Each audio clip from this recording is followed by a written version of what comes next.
જય ભગવાન મિત્રો, પદ્મિની એકાદશીમાં આપણે શું કરવું જોઈએ અને પદ્મિની એકાદશી ક્યારે છે એનો જવાબ તમને આપું છું. પદ્મિની એકાદશી 27/5/2026 બુધવારના દિવસે છે પદ્મિની એકાદશી.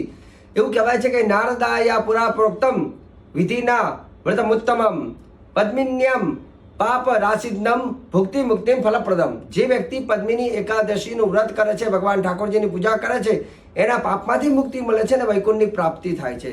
આ વ્રતની અંદર ઉપવાસ કરવો, લક્ષ્મીનારાયણ ભગવાન અને શિવ પાર્વતીની એક સાથે પૂજા કરવી, પંચામૃતથી ભગવાનને સ્નાન કરાવવા અને ભગવાનની ઉપર લીલા નારિયેળ, શ્રીફળ, નારંગીનો રસ અને બીજોરું એનાથી ભગવાનનો અભિષેક કરવો, ભગવાનને સ્નાન કરાવી અને શુદ્ધ વસ્ત્ર પહેરાવા, લક્ષ્મીનારાયણ ભગવાન અને ભોલે બાબાને પૂજન કરવું, જેમાં તિલક કરી, ચોખા પુષ્પ, ફૂલનો હાર અને ભગવાન નારાયણને એવું કહેવાય છે કે તુલસીના પાન અર્પણ કરવા, મેવાના પ્રસાદ અર્પણ કરી અને ઓમ પદ્મનાભાય નમઃ આ મંત્રની 11 માલા જે કોઈ વ્યક્તિ કરે છે તો પદ્મિની એકાદશીથી એના પાપમાંથી મુક્તિ મળે છે અને વૈકુંઠના દ્વાર એના ખુલી જાય છે. તો દર્શક મિત્રો, ખાસ કરીને આવા વિડીયોને જાણવા માટે વિડીયોને લાઈક કરજો, શેર કરજો, અમને ફોલો કરજો અને રહી વાત જ્યોતિષને લઈને કંઈ પણ જાણકારી લેવી હોય તો તમે અમારા કાર્યાલયનો સંપર્ક સાધી અને તમારી જન્મકુંડલીનું વિશ્લેષણ કરાવી શકો છો. મને આપી દો રજા.